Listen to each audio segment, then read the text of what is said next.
اعوذ باللہ من الشیطان الرجیم بسم اللہ الرحمن الرحیم۔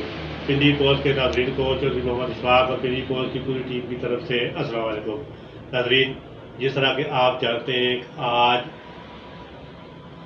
والد کے حوالے سے عالمی دن منایا جا رہا ہے، تو ناظرین آپ کو بتاتے چلیں کہ والد ایک ایسی ہستی ہے جو خود تنگ ہو کر، خود دھکے کھا کر اپنی اولاد کے لیے وہ بہت کچھ کرتا ہے، اپنی اولاد کے آرام کے لیے وہ بہت کچھ کرتا ہے۔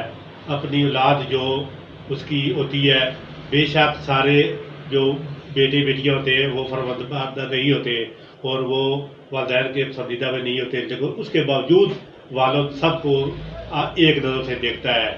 وہ اپنی اولاد کے لیے جو خریدتا ہے سب کے لیے ایک جیسا خیال رکھتا ہے۔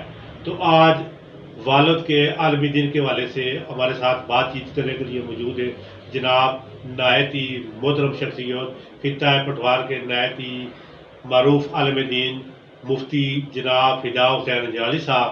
تو وہ ہمیں آج کے دن کی مناسبت کے حوالے سے باپ کی جو امیت قرآن و سنت کی روشنی میں ہے اس حوالے سے ہمیں آگاہ کریں گے۔ محترم، ہم آپ کو اپنے programme Pindi post live forum میں خوش آمدید کہتے ہیں۔ محترم، سب سے پہلے آپ ہمارے سننے والوں کو والد کی امیت قرآن و سنت کی روشنی میں بتائیں۔ ماشاءاللہ، بہت اچھا ٹاپک ہے، اچھا موضوع ہے۔ میں آپ کا مشکور ہوں کہ آپ نے مجھے مدعو کیا کہ دیکھیں اللہ تعالیٰ نے قرآن مجید کے ارشاد فرمایا وَبِالْوَالِدَيْنِ إِحْسَانًا، کہ اپنے والدین کے ساتھ احسان کرو، اچھا حسن سلوک کرو۔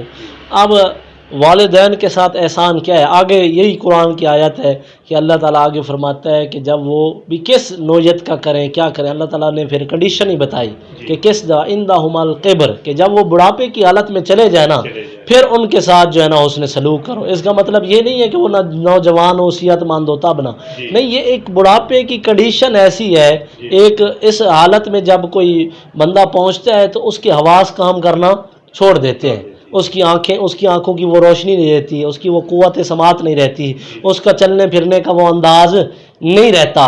اس لیے اللہ تعالیٰ نے فرمایا باقی والدین کے ساتھ حسن سلوک کرنا ہی کرنا ہے، لیکن جب اس کنڈیشن میں پہنچے تو ان کے ساتھ اچھا حسن سلوک کرو۔ یعنی وہ پھر اس کنڈیشن میں جا کے پھر گالیاں بھی نکالتے ہیں، اس کنڈیشن میں جا کر وہ پھر آپ کی بیوی کو جو ہے نا وہ کچھ سنا بھی جاتے ہیں، آپ کے بچوں کو، ہمارے بچوں کو سنا بھی جاتے ہیں۔ پھر دیکھیں، ایک طرف بیوی کی محبت، ایک طرف اپنی اولاد کی محبت، اور پھر ایک طرف والد صاحب ہوتا ہے، والدہ ہوتی ہے، پھر اس ساری محبت کو پس پشت ڈال کر والدین کی اطاعت کرنا، یہی حسن سلوک ہے، یہی احسان ہے۔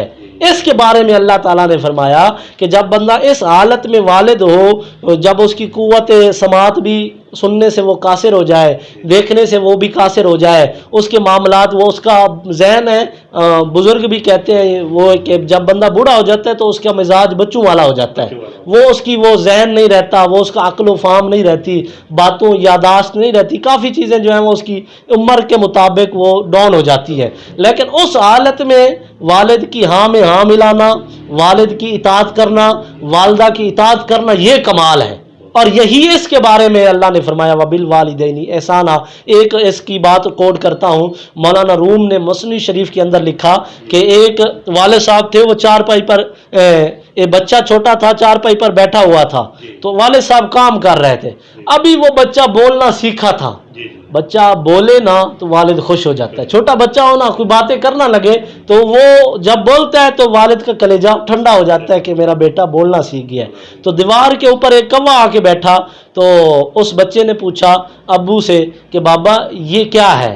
یعنی دیکھ تو اس کو رہا تھا لیکن وہ لفظ کوا اس کی زبان پہ جاری نہیں ہو رہا تھا۔ تو والد نے بڑا خوش ہوا کہ دیکھو میرے بیٹے نے مجھ سے سوال کیا، پوچھا ہے، اب یہ بولنے کے لائق ہو گیا، تیار ہو گیا، اس لائق ہو گیا کہ یہ بول رہا ہے، گفتگو کر رہا ہے۔ تو باپ نے سارا کام کاج چھوڑ کے بیٹے کے پاس چلا گیا اور کہتے ہیں پسانی پہ بوسہ بھی دیا اور رخساروں کو بھی چوما اور کہا بیٹا وہ جو تجھے نظر آ رہا ہے نا وہ کوا ہے۔ تو بیٹا صاحب ذرا وہ زبان وہ ترتیب سے اس پر جاری نہیں ہو رہا تھا، پھر بیٹے نے کچھ اور کہا۔ اسی طرح مولانا روم فرماتے ہیں 40 مرتبہ بیٹے نے پوچھا اور باپ نے پیشانی کو بوسہ دے کر فرمایا کہ یہ کوا ہے، اور 40ویں مرتبہ اس کی زبان پہ جاری ہو گیا یہ کوا ہے۔ باپ خوش ہو گیا، اتنی دیر اس نے محنت کی صرف یہ بتانے کے لیے، زبان پہ جاری کرنے کے لیے یہ کوا ہے. پھر وہ کہتے نا ایام بدلے اور دن بدلے، پھر وہی باپ اسی چارپائی پہ آیا اور وہی بیٹا جو ہے نا وہی کام کر رہا تھا. تو وہی کوا دیوار پہ آ کے بیٹھا. تو اس وقت باپ کی وہ نظر نہیں رہی، وہ سماعت نہیں رہی، وہ آ کے اس نے شور کیا. تو باپ نے بیٹے سے پوچھا اور دل میں یہ خیال آیا کہ یہی ایک زمانہ تھا، ایک وقت تھا، یہی سوال میرا بیٹا چھوٹا تھا اس نے مجھ سے کیا تھا، آج اس سے میں پوچھتا ہوں کہ اس کا کیا ریئیکشن ہے، یہ کیا کرتا ہے. تو باپ نے پوچھا بیٹا یہ جو دیوار پہ بیٹھا ہے یہ کیا ہے؟ کہتے ہیں وہ آگے سے غصے ہو گیا، تجھے یہ بھی نہیں پتا، بوڑھا ہو گیا ہے، داڑھی تیری سفید ہو گئی ہے، تجھے یہ بھی نہیں پتا کہ یہ کوا ہے دیوار پہ بیٹھا ہوا، اتنا بھی نہیں پتا. آگے سے وہ جس طرح ریئیکشن ہوتا ہے اولاد کا، جب بیٹا باپ بوڑھا ہوتا ہے، نوکری سے جائیں کہیں سے جائیں تو باپ چاہتا ہے کہ ان سے حوال لے کہ آپ کے کیسا دن گزرا، کیا وہ یہ نہیں چاہتا کہ مجھے تنخواہ ملے، مجھے کچھ اور پروٹوکول، صرف وہ کہتا ہے کہ یار جس دفتر میں میرا بیٹا بیٹھتا ہے اس میں پنکھا لگا ہوا ہے کہ نہیں ہے، اس میں ایسی لگا ہوا ہے کہ نہیں ہے، جو نوکری کر رہا ہے اس کو کوئی دبا تو نہیں رہا، کیونکہ باپ نے بڑے نازوں سے پالا ہوتا ہے، کندھوں پہ بڑے اس کی پرورش کی ہوتی ہے، وہ چاہتا ہے کہ میرا بیٹا جہاں کام کر رہا ہے یہ سکون سے کرے. لیکن آگے ریئیکشن یہ ہوتا ہے ہم تھکے ہوئے ہیں جی، آگے ہیں آپ کو سوال کا جواب دے، ایک ایک بات آپ پوچھتے ہیں، یہ اولاد کا ریئیکشن ہوتا ہے. اور اس وقت باپ کا دل ٹوٹتا ہے. جب اس نے کہا نا کہ آپ کو پتہ نہیں ہے یہ کوا ہے، تو باپ نے پھر دھیمی آواز میں کہا بیٹا اب میری آنکھیں تو ہیں، میری آنکھیں دیکھ نہیں سکتی، اب تیری آنکھوں سے میں پوچھ رہا ہوں اور تجھے کہہ رہا ہوں یہ کیا بیٹھا ہے، میرے کان بھی تو ہے، میرے لیے میرا سب کچھ تو ہے. ایک زمان یاد کر، ایک وقت تھا تو اسی جگہ پہ بیٹھ کر مجھ سے 40 مرتبہ پوچھا تھا، میں نے تیری پیشانی کو بھی بوسہ دیا تھا، تیرے رخساروں کو بھی چوما تھا اور تجھے بتایا تھا کہ یہ کوا ہے. اور آج تو کڑیل جوان ہو گیا، کمانے کے لائق ہو گیا اور میں تجھ سے پوچھ رہا ہوں تیری حالت یہ ہے. تو اولاد کو چاہیے کہ وہ والدین کو اف تک نہ کہیں. قرآن کہتا ہے، اللہ کا قرآن ہے کہ والدین کو اف نہ کہیں. ہم تو بہت کچھ کر دیتے ہیں، کہہ دیتے ہیں. اگر اولاد چاہتی ہے زندگی میں اور آخرت میں سکون تو پھر والدین کو راضی رکھیں. حدیث پاک کے اندر آتا ہے، یہ تو قرآن سے تھا، حدیث پاک کے اندر آتا ہے کہ ایک مفہوم حدیث ہے کہ ایک صحابی رسول نے نبی پاک صلی اللہ علیہ وسلم کی بارگاہ میں شکایت کی، یا رسول اللہ میں مال کما کے آتا ہوں تو میرا والد خرچ کر دیتا ہے، مال آ کے دیتا ہوں. تو نبی پاک صلی اللہ علیہ وسلم نے فرمایا اپنے والد کو بلا کے لے آؤ. تو جب یہ شکایت ہوئی تو بتایا نبی پاک صلی اللہ علیہ وسلم آپ کو بلا رہے. تو والد کے وہ آہیں نکلی نا، دیکھو پہلے بھی میں بارگاہ رسالت میں جاتا تھا، آج بیٹے نے شکایت لگائی ہے، قیدی بن کے جا رہا ہوں. تو وہ ایک ان کی کیفیت تھی اور وہ سوچ رہے تھے کہ بارگاہ رسالت میں اب میں کیا جواب دوں گا. جب وہ والد اور بیٹا حاضر ہوئے، نبی پاک صلی اللہ علیہ وسلم نے فرمایا کہ تو اس کا باپ ہے اور یہ تجھے پیسے آ کر دیکھتا ہے، یہ کہتا ہے میرے پیسے خرچ کر دیتا ہے. تو باپ کی آنکھوں سے آنسو جاری ہوئے، عرض کی حضور ایک وقت میں بھی باپ تھا، میں بھی پیسے لا کر آتا تھا، میں بھی کماتا تھا، میری عادت یہ تھی اس کو بھی دیتا تھا، اس کے بڑے بھائی کو بھی دیتا تھا، اس کی بہنوں کو بھی دیتا تھا. اب یہ کماتا ہے، اس کا بڑا نہیں کما سکتا، اس کی بہنیں بھی ہیں، جب یہ کما کے آتا ہے باپ کا دل ہوتا ہے تھوڑا اس کو بھی دے دوں، تھوڑا اس کو بھی دے دوں. اس کی نظر میں تو سارے برابر ہوتے ہیں، کما یہ آتا ہے، میں انکار نہیں کرتا کماتا یہ ہے، لیکن اس کے پیسے میں ضائع نہیں کرتا، اس کے ہی بہن بھائیوں کو دیتا ہوں. تو نبی پاک صلی اللہ علیہ وسلم نے فرمایا آج کے بعد تو اور تیرا مال لیابی کا یہ سب کچھ تیرے باپ کا ہے. تو جو کچھ بندے کے پاس ہوتا ہے وہ والدین کا ہی ہوتا ہے. مطلب والد کو، باپ کو جنت کا دروازہ کیوں کہا جاتا ہے؟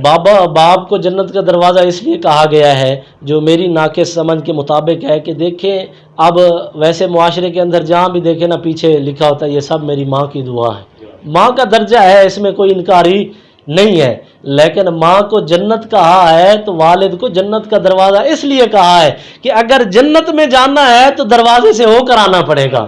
اگر دروازے سے نہ ہو کر کوئی آئے تو پھر اس کو چور کہتے ہیں. چور کو اندر گھسنے، ادھر تو گھس جائے گا تو وہاں تو جنت ہے، وہاں جو جنت کا مالک ہے وہ رب غفور ہے. اور اس کا انصاف یہ ہے وَمَنْ يَعْمَلْ مِثْقَالَ ذَرَّةٍ خَيْرًا يَرَهُ وَمَنْ يَعْمَلْ مِثْقَالَ ذَرَّةٍ شَرًّا يَرَهُ. وہ تو ایک ایک تل کا حساب لیتا ہے. تو جو پھر والد والدہ کا بے شک ادب کرنے والا ہو، احترام کرنے والا ہو، والد کا گستاخ ہو، اللہ اسے جنت نہیں دے گا. اگر جنت چاہتا ہے تو پھر دروازے کا ادب کرے، پھر دروازے کا احترام کرے. اس لیے دروازہ کہا گیا کہ بے شک جنت کو آپ راضی بھی کر لو، جب تک دروازہ راضی نہیں ہے تو جنت میں داخلہ نہیں ہے. مطلب یہ بتائیں ایک باپ کے 4-5 بیٹے بیٹیاں سارے ہوتے ہیں. آپ کا ہمارا اسی معاشرے سے تعلق ہے. یہ بات تو بالکل طے ہے سارے بیٹے بیٹیاں فرمانبردار نہیں ہوتے ہیں، لیکن اس کے باوجود بھی باپ جب کوئی چیز لاتا ہے تو وہ سب کو برابر دیتا ہے. وہ اس وقت تفریق کیوں نہیں کرتا یہ بیٹا بیٹی میرا فرمانبردار نہیں ہے، اس کو کچھ چیز کو کم دو. اس کی کیا وجہ ہے؟ یہ دیکھیں اس کی وجہ یہ ہے، میں اس میں کوڈ کروں گا، آپ ہے تو فادر دے، لیکن اس میں میں اور بھی کوڈ کرنا چاہتا ہوں. والد ہو گیا، استاد کامل ہو گیا. جی. استاد کامل کی بات کر رہا ہوں، ناقص کی بات نہیں کر رہا ہوں. استاد کامل ہو گیا، مرشد کامل ہو گیا. جی. یہ 3 شخصیات ایسی ہیں اور اللہ نے ان کو ایسا انصاف کا مادہ دیا ہے کہ یہ جب بھی کوئی فیصلہ کرتے ہیں انصاف کے مطابق کرتے ہیں. مثال کے طور پر ہم مدرسے میں پڑھاتے ہیں تو سارے بچے ہوتے ہیں تو آ کے والدین شکایت کرتے ہیں، قاری صاحب باقیوں کو نہیں مارتے تو ہمارے بچے کو کیوں مارتے ہیں؟ یہ ایسا نہیں ہوتا. جو ہمارے مدرسے میں ہم سے پڑھ رہے ہیں ہماری نظر میں سارے برابر ہیں. کلاس میں جو بیٹھا ہے ہم یہ نہیں کہتے چودھری اچھا ہے گجر خراب ہے، گجر ٹھیک ہے یا وہ فلاں. ہماری نظر میں سارے ایک ہوتے ہیں. ہم چاہتے ہیں کہ سارے ایک ہی سڑک پہ، ایک ہی لین پہ دوڑیں، ایک ہی راستے پہ صراط مستقیم پہ گامزن ہو جائیں. اسی طرح استاد چاہتا ہے، اسی طرح مرشد کریم چاہتا ہے، اور اسی طرح والد چاہتا ہے. بے شک نافرمان ہوں لیکن وہ کہتے ہیں انصاف کا پلڑا ٹھیک ہونا چاہیے. آج خراب ہے کل ٹھیک ہو جائے گا، 2 سال بعد ٹھیک ہو جائے گا. ایک نہ ایک دن اس کے بعد میں کوئی بات آئی تو یہ راستے پہ ٹھیک ہو جائے گا. بے شک اس کی بے ادبی، اس کی گستاخیاں استاد بھی برداشت کرتا ہے، مرشد کریم بھی جانتا ہے نا مرید کیا کر رہا ہے، لیکن اس کے باوجود اس کو دھتکارتا نہیں ہے. شاگرد بغاوت کرنے کے باوجود، شرارتیں کرنے کے باوجود پھر بھی استاد اس کو خارج نہیں کرتا. استاد کہتا ہے چلو حفظ میں نہیں تو قرات میں سدھر جائے گا، قرات میں نہیں تو درس نظامی میں سدھر جائے گا، درس نظامی میں نہیں تو مفتی کورس میں سدھر جائے گا. اسی طرح والد بھی کہتا ہے بچپن میں نہیں تو تھوڑا اور بڑا ہو جائے گا، بالغ ہو جائے گا، بڑا ہو جائے گا، ذمہ داری کو قبول کر لے گا. اس لیے والد کی نظر میں سارے برابر ہوتے ہیں. وہ جتنا لائق بیٹے کی خدمت کرتا ہے اتنا نالائق کی کرتا ہے، اور اس کی نظر میں نالائق کوئی نہیں ہوتا ہے. اس کی نظر میں سارے ہی بے شک وہ کہتے ہیں نا کسی کا بیٹا کالا کیوں نہ ہو اس کو یوسف ہی نظر آتا ہے. ہاں یہ اس لیے انصاف کا تقاضا ہوتا ہے. مطلب والدین کی وفات کے بعد اولاد ان کا کیسے ادا، کس طریقے سے ادا کر سکتے ہیں؟ اس کے بارے میں یہ نبی پاک صلی اللہ علیہ وسلم کی حدیث کا مفہوم ہے. نبی پاک صلی اللہ علیہ وسلم نے فرمایا کہ والدین کے چلے جانے کے بعد ان چیزوں کا خیال رکھو. اگر مثال کے طور پر نبی پاک صلی اللہ علیہ وسلم نے فرمایا جو تمہارے والدین کے دوست ہیں جی. ان کا اسی طرح احترام کرو جس طرح تمہارے والد کرتے تھے. یہ بھی والد کا حق ہے. جن کے ساتھ تمہارے والدین کے تعلقات اچھے تھے تمہارے بھی ان کے ساتھ تعلقات اچھے ہونے چاہیے. اور سب سے بڑا جو میں حق سمجھتا ہوں کہ والدین کے جانے کے بعد اولاد پہ حق یہ ہے کہ وہ ان والدین کے لیے ایصال ثواب بن جائے. ایصال ثواب کیا ہے؟ نبی پاک صلی اللہ علیہ وسلم نے فرمایا کہ جب بندہ فوت ہو جاتا ہے تو اعمال کا دار و مدار ختم ہو جاتا ہے، منقطع ہو جاتا ہے. سلسلہ جو ہے وہ منقطع ہو جاتا ہے کیونکہ وہ عالم برزخ میں چلا جاتا ہے. یہ عالم دنیا ہے. جب عالم چینج ہوتا ہے تو نظام بھی چینج ہو جاتا ہے. تو الا ثلاثہ، مگر 3 ایسی چیزیں ہیں جو ان کے چلے جانے کے بعد بھی مرحوم کو ثواب پہنچتا ہے. اس میں ایک نیک اولاد بھی ہے. نیک اولاد صدقہ جاری ہے، وہ نمازی ہے، والد اس کو عالم بنا کے گیا، حافظ بنا کے گیا، 5 ٹائم کا نمازی بنا کے گیا، صوفی درویش بنا کے گیا. جو بھی وہ نیک اعمال کرے گا اس کا ثواب اس کے والد کو پہنچتا رہے گا. ایک علم ہے، علم بھی صدقہ جاری ہے. کسی کو حافظ بنا دیا، کسی کو عالم بنا دیا، کسی کو مفتی بنا دیا.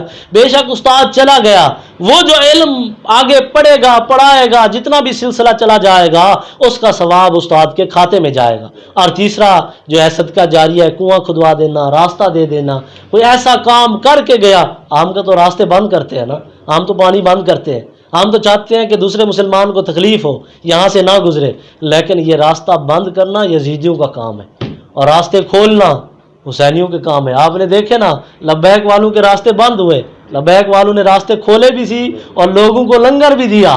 لوگ دیکھیں یہ ہے اسلام. اشفاق صاحب یہ ہے اسلام. جب بابا جی فرماتے ہیں جب اسلام آئے گا نا تو سارے سیدھے ہو جائیں گے، مولوی بھی سیدھے ہو جائیں گے، پیر بھی سیدھے ہوں گے. افغانستان میں اسلام آیا ہے، دیکھیں وہاں کا گورنر، وہاں کا وہ جنرل مبین ہے، راستے سے گزرتا ہے، ایک بڑھیا نے ریڑھی لگائی ہوئی ہے ٹھیا، اس کو پوچھتا ہے تیرا کیا مسئلہ ہے؟ اس کہتی ہے میرے گھر کے یہ معاملہ تھا. رونا شروع ہو جاتا ہے. کہتا ہے وہ دور اور تھا، پہلے امریکی تھے، اب محمد مصطفیٰ کے غلام ہیں. اس کی ریڑھی کو اس کے گھر چھوڑا، اس کے اخراجات لکھے اور کندھے پہ اٹھا کر اس کے گھر میں راشن پہنچایا. یہ ہے اسلام. جب اسلام آتا ہے تو مسئلہ روٹی کا بھی حل ہو جاتا ہے. سارے مسئلے اسلام ہی حل کرتا ہے، کیونکہ جب اسلام آتا ہے تو ہر بندہ ٹھیک ہو جاتا ہے. محترم، آج باپ کے عالمی دن کے حوالے سے آپ عام لوگوں کو بالخصوص اولادوں کو کیا پیغام دیں؟ آج عالمی دن ہے والد کا. اولاد کے لیے اور بالخصوص سارے لوگوں کے لیے میرا یہ پیغام ہے، جن کے والدین گزر چکے ہیں تو وہ ایسے اعمال کریں جو ان اعمال کا ثواب ان مرحوم والدین کو پہنچے، کیونکہ ہمارا اولاد کا والد کا رشتہ ختم نہیں ہوا. ایک حدیث کا مفہوم آپ کو بتانا چاہتا ہوں کہ نبی پاک صلی اللہ علیہ وسلم کی بارگاہ میں ایک صحابی حاضر ہوا، عرض کیا یا رسول اللہ میں اپنے والد کا بے ادب تھا، معاملات ہو گئے، پتہ نہیں تھا، ابھی پتہ چلا ہے کہ والد جو ہے وہ جنت کا دروازہ ہے، والدہ کے قدموں کے اندر جنت ہے. آپ نے بتایا، ہمیں اسلام آیا تو ہمیں یہ قدر کا پتہ چلا. تو اب میں چاہتا ہوں اب میرا کیا ہوگا، میں تو بے ادب معاملات کر چکا ہوں. نبی پاک صلی اللہ علیہ وسلم نے فرمایا جا کے معافی مانگ. عرض کی یا رسول اللہ وہ تو وصال فرما چکے ہیں. نبی پاک صلی اللہ علیہ وسلم نے فرمایا ان کی مزارات پہ، قبروں پہ چلا جا. عرض کی یا رسول اللہ جہاں پہ ان کو دفن کیا تھا سیلاب آیا، وہ تویز کے پتھروں کے نشان بھی ختم ہو گئے. نبی پاک صلی اللہ علیہ وسلم نے فرمایا خطاین، اس زمین پہ دو لکیریں کھینچ، ایک کو والد کی قبر تصور کر، ایک کو والدہ کی قبر تصور کر، اور ان سے معذرت کر. میں مصطفیٰ ضامن ہوں کہ اللہ تجھے معاف کر دے گا. یہ والدین کا جو گزر چکے ہیں، ایسے اولاد اعمال کرے کہ ان کو صدقہ و ثواب وہاں پہنچے. جن کے زندہ ہیں وہ کیا کریں؟ وہ یہ کریں کہ اپنی ساری زندگی تن من دھن والدین کے اشاروں پہ قربان کر دیں. عالمی دن ایسے منانا چاہیے. یہ ماشاءاللہ آپ نے اچھا کام کیا کہ پروگرام ریکارڈ کر کے صاف ظاہر لوگ سنیں، شاید کوئی عمل کر دے، اس میں آپ کی بخشش ہو جائے اور میری بھی بخشش ہو جائے. رحمت حق بہانہ می جوجت، اللہ کی رحمت بہانہ تلاش کرتی رہتی ہے، کیا پتہ کس عمل کے صدقے اللہ تعالیٰ بخش دے. عالمی دن اس طرح منانا چاہیے جس طرح گاؤں ہے. یہ میرا ایک سوچ ہے، میری رائے سے نظریے سے لوگ اختلاف بھی کر سکتے ہیں. جس طرح گاؤں ہے، پنڈ ہے، وہاں پتہ ہوتا ہے کہ کون سا بیٹا کس والد سے ناراض ہے اور کون بیٹا کس کا باغی ہے. وہاں مسجد کے امام صاحب کو لے اور جا کے اس کو سمجھائیں. محلے کے، علاقے کے، پنڈ کے لوگ، یار جو تو کر رہا ہے والد کے ساتھ بغاوت کر رہا ہے، یہ کام تجھے نہیں کرنا چاہیے. والد بیٹے نے شکایت لگائی، نبی پاک صلی اللہ علیہ وسلم نے کیا فرمایا؟ تیرا مال بھی اور تو بھی کس کا ہے؟ والد کا ہے. یہاں اگر والد تھوڑا سا پلاٹ نہ دے، لوگ کہتے ہیں یہ تیرا والد ظالم ہے، اس پہ کیس کرو، اس پہ یہ کرو، اس کی بے ادبی کرو. یہ ہے معاشرے کی منافقت. یہ مومن کا کام نہیں. مومن کا کیا کام ہے؟ دو جھگڑے ہوئے کو جوڑ دینا.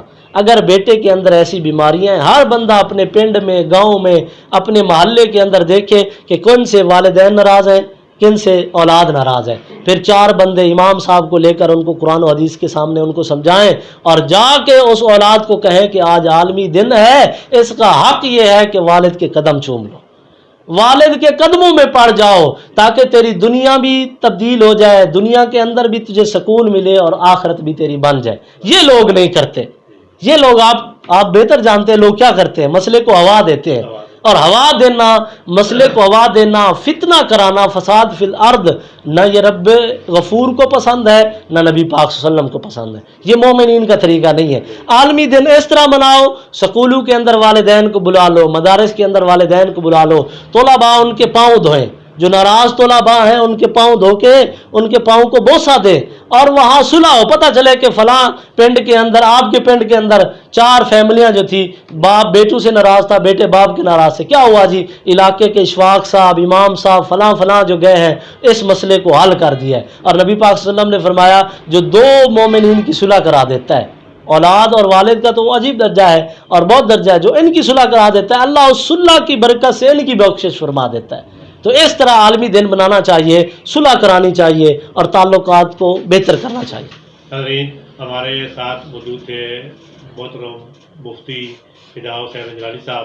ماشاءاللہ انہوں نے آج باپ کے عالمی دن کے حوالے سے بہت اچھے طریقے سے میں بتایا کہ باپ کی اہمیت قرآن و سنت کی روشنی میں کیا ہے، والدین کے اولاد پر کیا حقوق ہے اور اولاد کے والدین پر کیا حقوق ہے، اور خاص طور پر اگر والدین فوت ہو جائے تو اولاد ان کا حق کیسے ادا کر سکتی ہے. ماشاءاللہ انہوں نے بڑے اچھے طریقے سے ادا کی.